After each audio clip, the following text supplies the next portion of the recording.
मेरे प्यारे बच्चे, प्रेम से बोलिए ओम साई राम, ओम साई राम, ओम साई राम। राधे राधे मेरे बच्चों तो प्रेम से बोलिए। वैसे भी प्रभु श्री राम जी आ रहे हैं तो प्रेम से बोलिए जय श्री राम। इसी से आज संदेश में सुनेंगे। साई संदेश में आप सभी का बहुत बहुत स्वागत है मेरे बच्चों। तो चलिए आज जानते हैं संदेश के जरिए कि राजा दशरथ की बेटी यानी प्रभु श्री राम की बहन, जिनकी कुर्बानियों के चलते पैदा हुए थे श्री राम और लखन।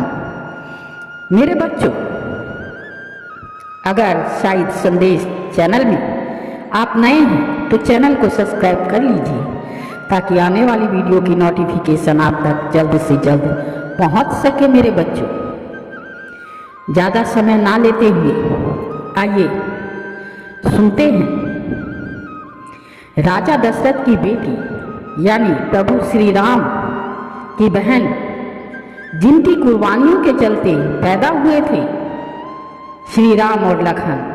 आइए जानते हैं पीछे की कहानी।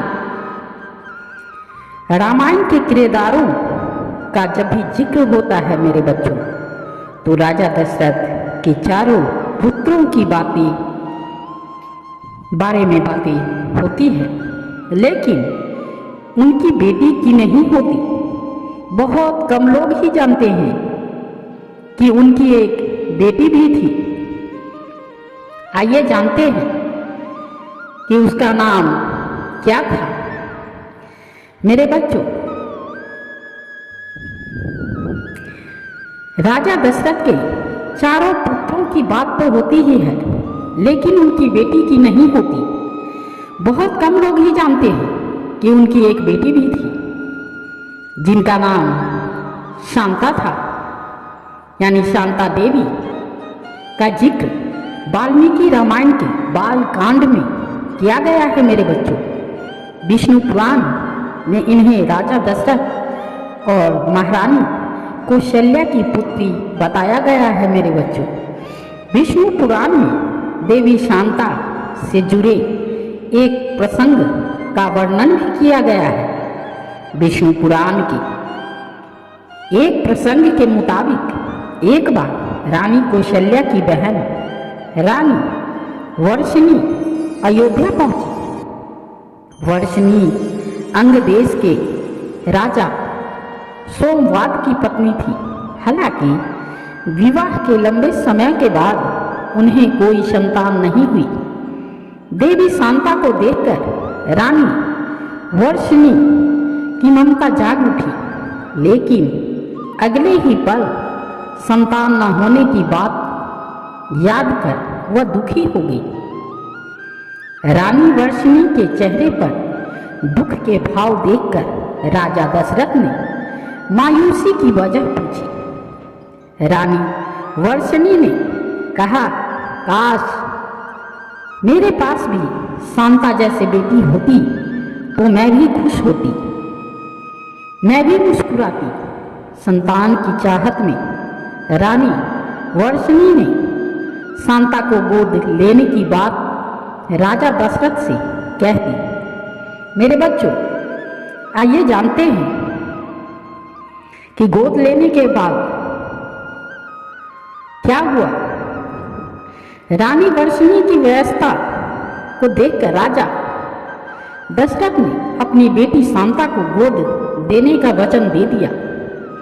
इस तरह महाराजा की बेटी शांता अंग देश की राजकुमारी बन गई। मेरे बच्चों, देवी शांता का लालन पालन उनकी मौसी ने किया।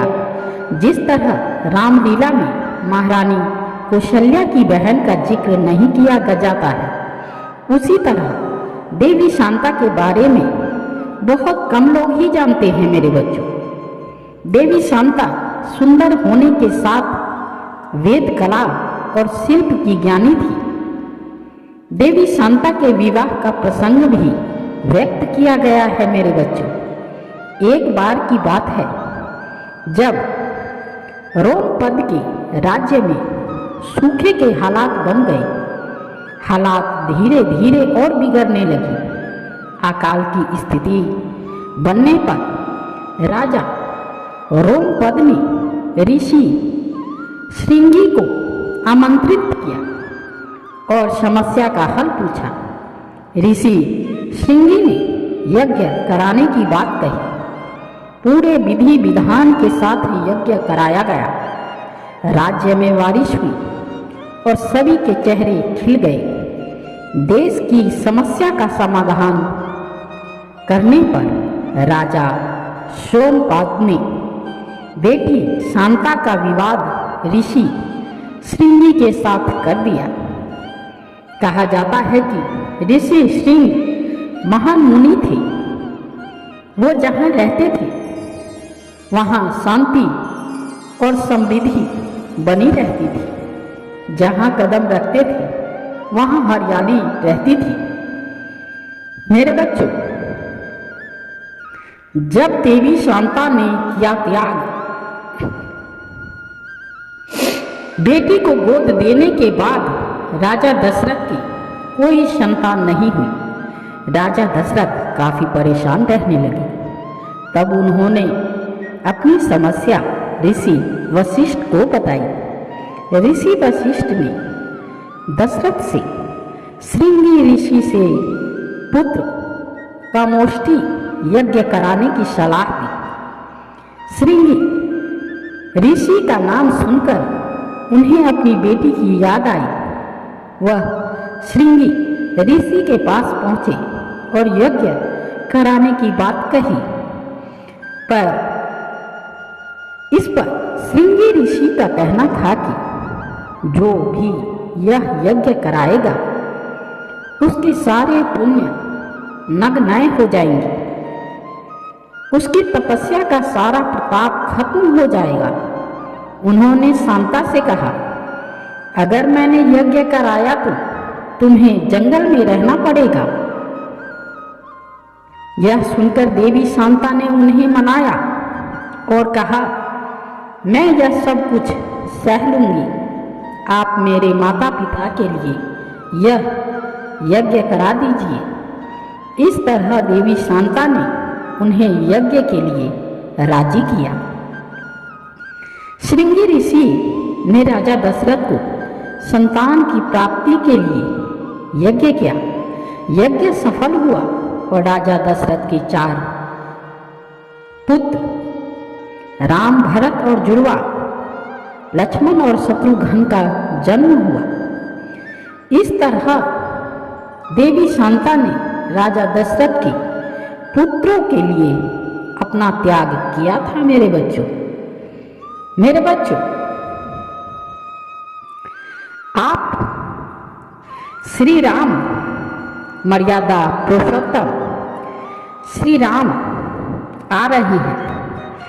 इसी से आपको एक ही चीज कहना चाहूंगी कि उस दिन 22 तारीख को दीप जलाना ना भूलें।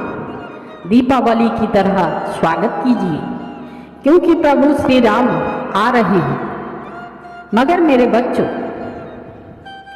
एक चीज यह भी सत्य है कि जिन्होंने त्याग किया उन्हें कोई स्मरण क्यों नहीं रखता, याद क्यों नहीं रखता, उन्हें क्यों लोग भूल जाते हैं।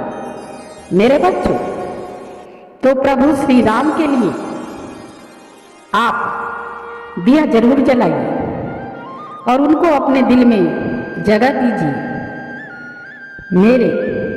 मेरे प्यारे बच्चों, साई संदेश में बहुत बातें ऐसी है जो आपको जाननी चाहिए। हमने आपसे कहा था कि आप गुरु बनाइए। गुरु बनाने से सारे समस्या हल हो जाएंगे मेरे बच्चों,